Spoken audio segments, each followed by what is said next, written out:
Ya baik, dan pemirsa, untuk membahas mengenai tema pada hari ini yakni kemacetan libur panjang jilid 2. Di studio telah bersama kami Bapak Eka Priyasana selaku Badan Pengatur Jalan Tol Kemen PUPR. Selamat malam Pak Eka. Terima kasih sudah hadir bersama kami di Studio TV. Dan juga ada Bapak Sudaryatmo selaku pengurus harian YLKI. Selamat malam Pak Sudaryatmo. Ya, selamat malam semua. Sehat Pak? Alhamdulillah. Terima kasih sudah hadir di Studio TV. Dan pemirsa, melalui sambungan telepon kami juga sudah terhubung dengan Bapak maksud kami AKBP Andi MDiki Pastika selaku Kapolres Kabupaten Bogor. Apakah memang sudah tersambung dengan Pak Andi? Ya baik, nampaknya memang belum tersambung. Kita ke Pak Eka dulu. Pak Eka, bisa diceritakan persiapan menjelang ataupun libur panjang ini? Sejauh ini Kemen PUPR sudah melakukan apa saja Pak Eka? Sebetulnya kan ini dilakukan oleh operator ya. Operator badan usaha jalan tol yang kita sebut seperti itu. Persiapannya sih sudah lama Pak ya. Ya. Jadi segala tindakan yang kita mungkinkan untuk dilakukan mestinya seperti kontraflow, jemput bola pembayaran dengan kartu tol pun kita sudah bisa sekarang.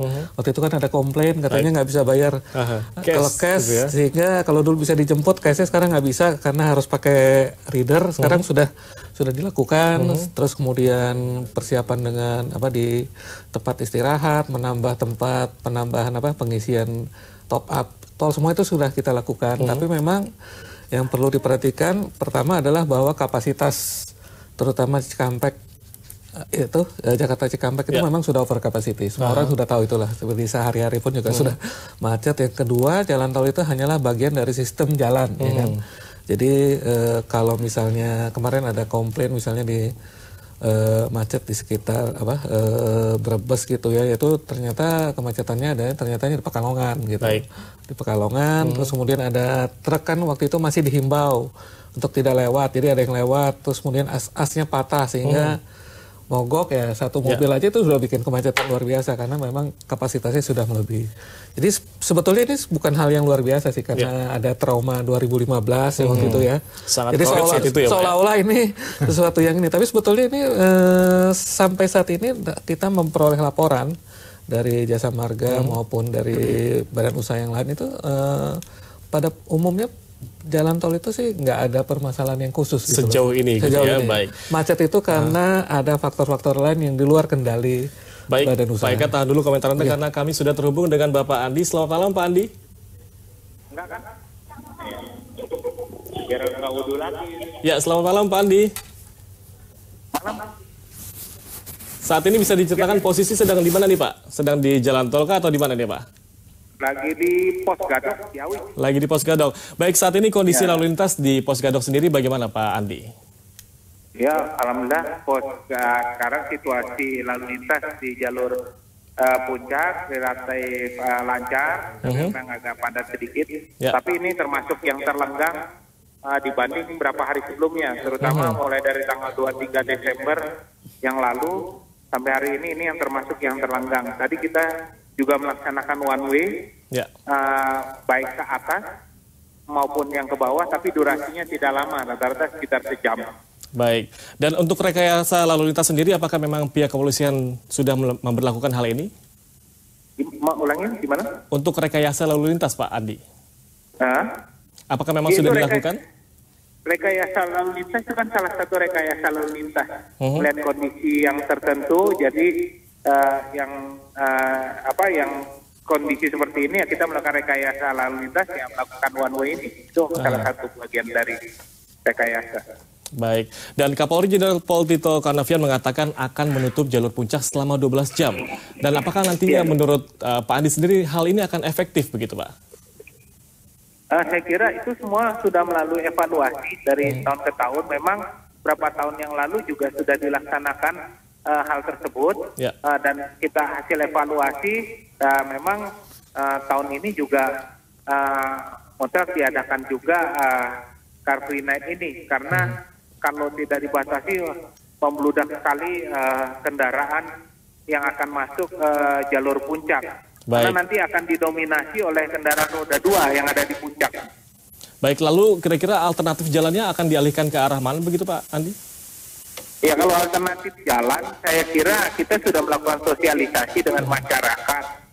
kalau untuk yang ke daerah wisata puncak itu memang sudah kita himbau jauh-jauh hari untuk lebih awal datangnya untuk masuk ke daerah puncak, karena di puncak sendiri ini paket wisata berapa hari, jadi mereka memang sejak awal mulai besok itu sudah masuk ke wilayah puncak, jadi sudah menyesuaikan rata-rata tahun ini. Tapi untuk masyarakat yang memang terlambat, nanti kita siapkan juga shuttle bus di pos Gadok Ciawi ini, di tempatnya di Masjid Harakatul Jannah itu ada parkiran besar, nanti masyarakat bisa memarkir di sana.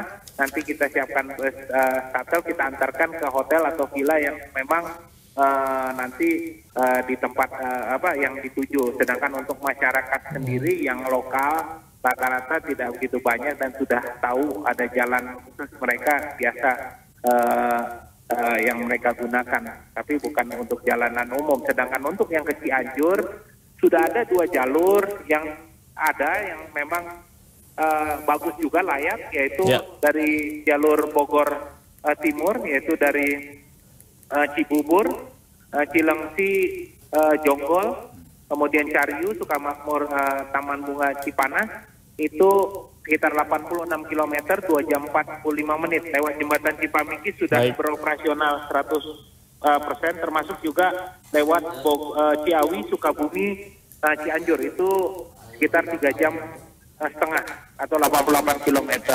Baik. Ya, itu bisa alternatif menuju Cianjur atau dari Cianjur ke Jakarta. Demikian. Baik, terima kasih banyak Pak Andi telah bergabung bersama kami di Ada Berita Petang dan selamat bertugas kembali. Dan baik Pak Sudar, saat ini keluhan paling banyak mengenai kemacetan ini apa Pak dari masyarakat? Ya, pertama memang terkait dengan informasi sebenarnya. Jadi mestinya sebelum konsumen memasuki ruas jalan tol itu dia mendapat informasi gitu.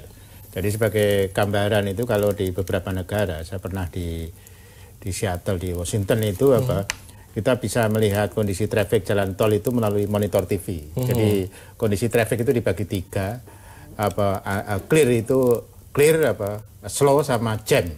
Jadi kalau clear itu kecepatannya di atas 30 km. Kalau slow itu antara 5 sampai 30. Kemudian kalau di bawah 5 itu masuk kategori jam, warnanya merah kan gitu. Jadi mestinya tadi bagaimana konsumen mendapat informasi sebelum masuk ruas tol, tidak hanya kondisi traffic tapi juga estimasi gitu loh, estimasi. Jadi kalau di Seattle itu kota satelitnya kan Bellevue sama Redmond.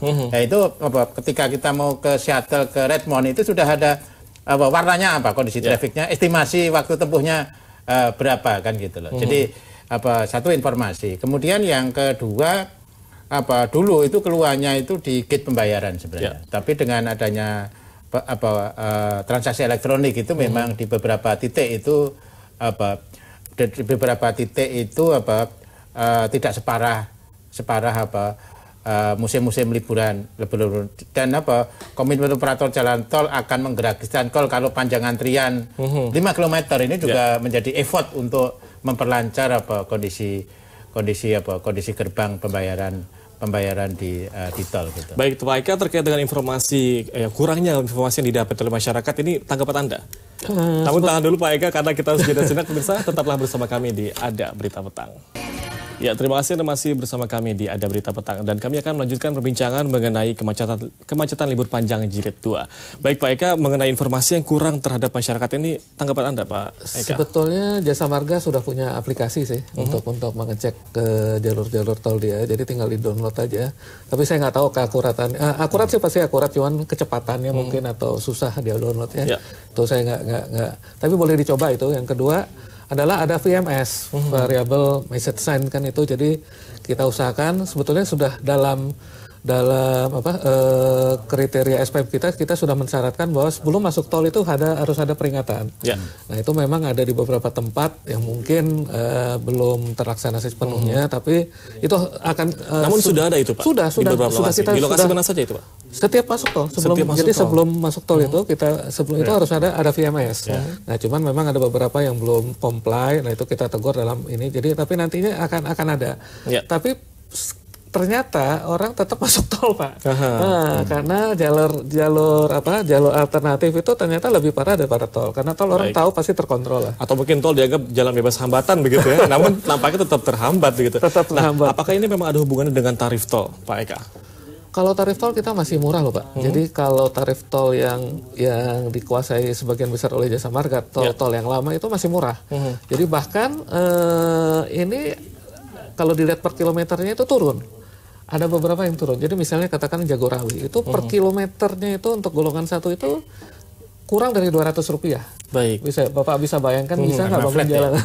Nah baik, kira-kira nih menurut Pak Eka, kan ini masih murah, tergolong murah begitu Pak Eka ya. Kalau mahal, mungkin nggak sih jadi lancar gitu jalan tol? Itu yang kita nggak tahu ya. Tapi kemungkinan sebetulnya memang salah satu kegunaan jalan tol itu adalah untuk mengendalikan lalu lintas.